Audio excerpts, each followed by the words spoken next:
woman, Marty, I would call her. I entered a strange conversation with her. She asked if I knew where to find a payphone so she could call the police. I offered her the use of my cell phone, and she looked at me suspiciously. "You're not from here, are you?" Guilty as charged, a young mountain Colorado boy. I was not used to the big city. "No," I told her. But I insisted that if she was going to call the police, the least I could do was loan her my phone to do so. The call slipped her mind, and she engaged me with more probing questions about who I was, what I did, and offered me revealing details of her life as if we were old, close friends. There were so many exploding ideas in her head that she couldn't talk fast enough to get them all out. And through this, I came to understand several things about her. First and foremost, she was a beautiful child of God. Second, she was most likely homeless, mentally ill, and probably both. But last, and not certainly least, she was a prophet. She was a street prophet. My encounter with Marty and with the woman who earlier that the other day, was removed by the police on the red line, whom I had tweeted about while preaching in the subway, made me think about how we view prophets in our modern day setting. I understand prophets in several ways. First, they are messengers and speakers for God. And secondly, prophets are a symptom of sickness. Today, the best way to get in touch with the sickness of this world is to talk to those who would be prophets, who challenge us, who make us cringe, who get to the very deepest inside part of us that says, what is going on? They are often at the forefront of a war that seeks to hide social ills by removing, quieting, and locking up those who are deemed socially unacceptable. Prophets are people who are yearning for understanding and acceptance, ready to be allowed to move from the edges of society to its very center. The many people that I have met on the street who have mental illness very often prophesy in ways that tell the truth about what is really going on. Marty spoke about being watched, of how people would look at her with eyes that would say, "You make me feel uncomfortable. What are you doing here? And I know what you are and what you are up to." She explained this to me in a voice of innocence. She talked to me about how she was a good person, and if she had to defend herself to me, to commend her motivations in life's work as if it were to make a case for her that her life was somehow worthy, that she would do so with eloquent words. As if I was the judge and she was the one being judged. And in that innocent moment on the platform, I felt ashamed about that situation. And rightly so, because it pointed me to a prophecy. Marty talked about losing her job and having troubles at home with her landlord over religious differences, to the point that she needed to call the police for intervention. Hence, her earlier need to make a phone call.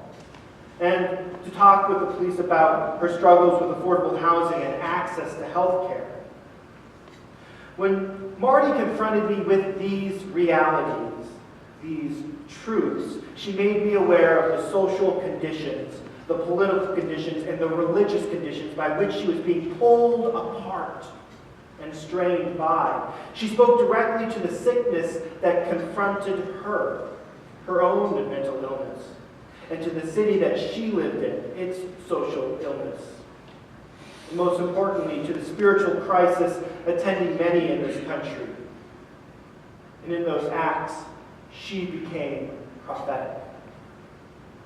Anton Theophilus Boysen, a professor one time at Chicago Theological Seminary in the 1920s and 1930s, who also worked diligently to formalize what is known today as clinical pastoral education, of which both Dan and myself have participated in, as well as others in our congregation.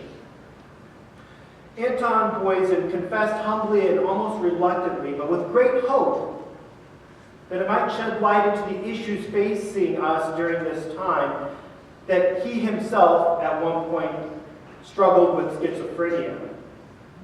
His remarks in his very noteworthy memoir, Out of the Depths, written in 1960, states that mental disorder is, I hold, the price humanity has to pay for having the power of choice and the capacity for growth.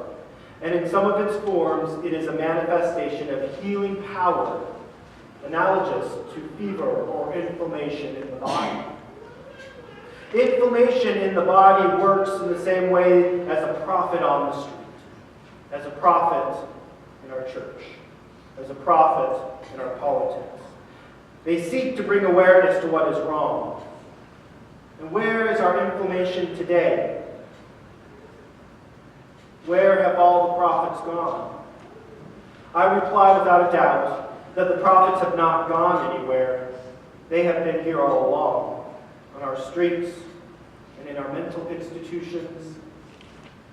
In his view, Anton Boysen believed the mentally ill to be closely tied to prophetic voice, stating ideas of self-sacrifice, of death, of world disaster, of mystical identification, of rebirth, of reincarnation, of prophetic mission, are to be found not only in my case, but in other acutely disturbed as well.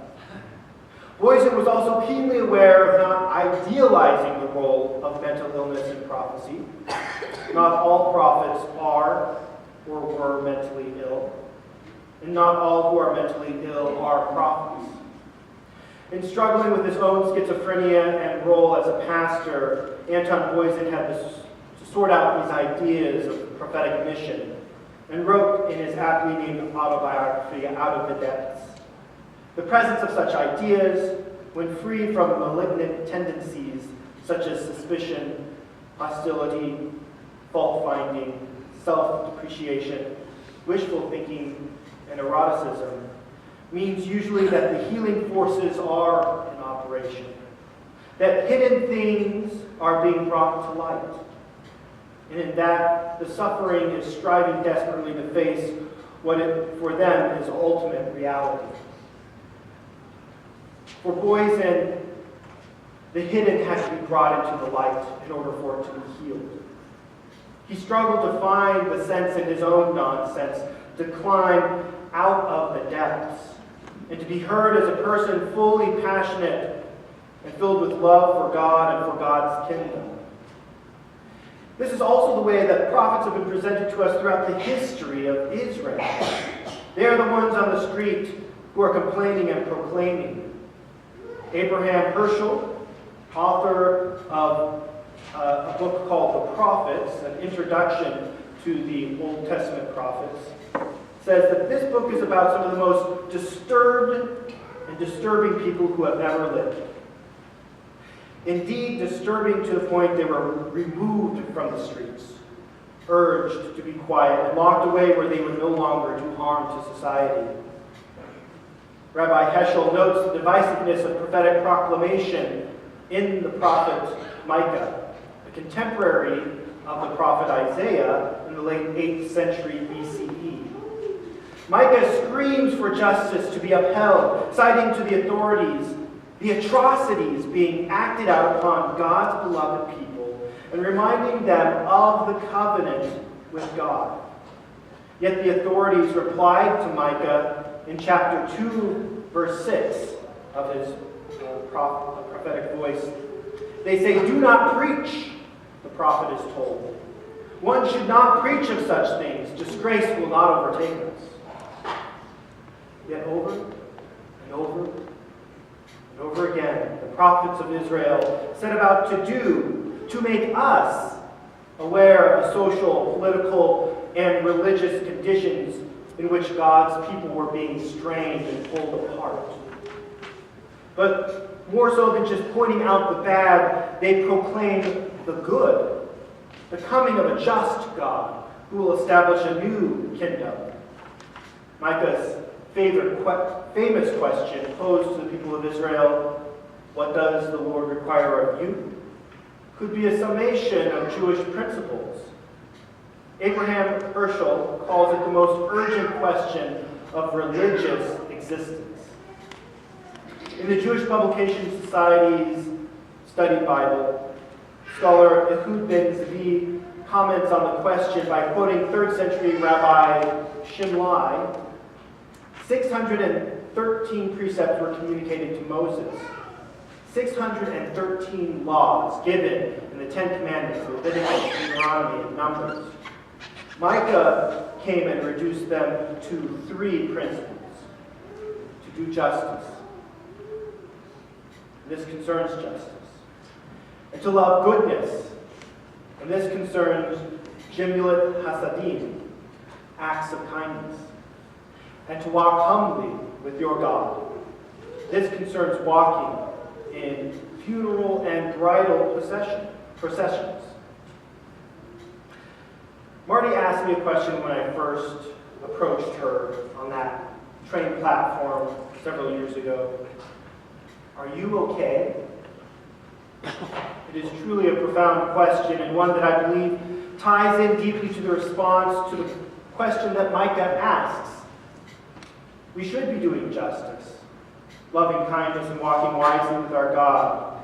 For if I'm not doing these things, how well can I possibly be?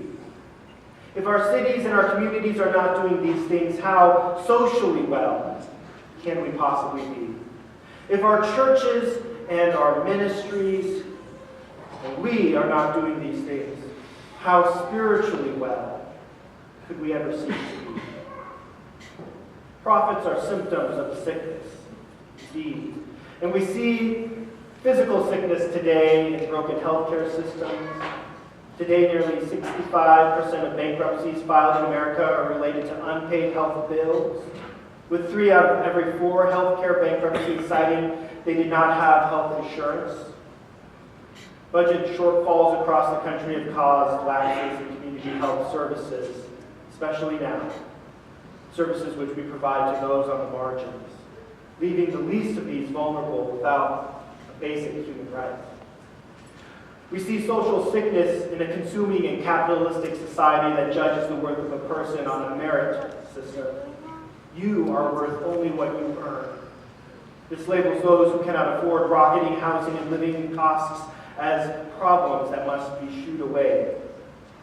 We see theological sickness in which we are scared of different ideas about God, so much so that we are wary of our neighbor's church, suspicious of the worship of those who do not worship a Christian God, and are unwilling to attend services with others in their own faith communities, and skittish to invite them to our own. We need to be concerned with justice. I urge us that we need to make phone calls to those who are in positions of power. I turned and made a phone call to the police advocating for people like Marty, and I am ashamed when the phone calls are instead made to remove people like that woman on the L because they are an inconvenience. Justice says that we should call the police for them, not on them. We need to be concerned with loving kindness. The Talmud says that Jimilat Chesed, loving kindness, is greater than charity. Charity is done with one's money, while loving kindness may be done with one's money or one's person. A friend once reflected for me that the mentally ill are those among us who have a story to tell and no one to listen. If we would only sit with them, look them in the eye, and listen to their stories, we would do much towards healing them, our society, and God's kingdom. And we need to walk wisely with our God. We should turn towards those who make us uncomfortable and engage them with integrity. We should be prepared to walk with them across the street, or to the payphone, or even to a homeless shelter, a mental institution, or a prison. Where are the prophets today? I argue that they are here, on the streets, on the margins, They are the ones who we call the police on, who we have escorted away from us because they are so disturbing they shake us from our unreality into God's reality. They are a divine presence. They are messengers of God, and they speak for God and for God's people. And we must seriously consider doing what Micah says God wants us to do, what God has shown us to do, to reach out to those very prophets who speak on the streets. What would it mean to listen more closely to those on the margins, to go into the depths, as Anton Boysen so elegantly insisted? What a perfect thing to do in such a perfect season of light and epiphany, when we are awakened by Christ's Son coming into the world, and surprised at Christ's boldness to take us to places we would have never dreamt going. Let us begin the task of attending to these voices that arise out of the depths and be surprised where they lead us. Perhaps you will be led to a new friendship, such as mine with Marty, or to a new fire in your soul for social justice, or even to a new ministry never considered. Or perhaps it is just hearing for the first time the words of the street prophets. I, for one, will continue to listen, to tweet about the people I encounter who change my perspective in my life.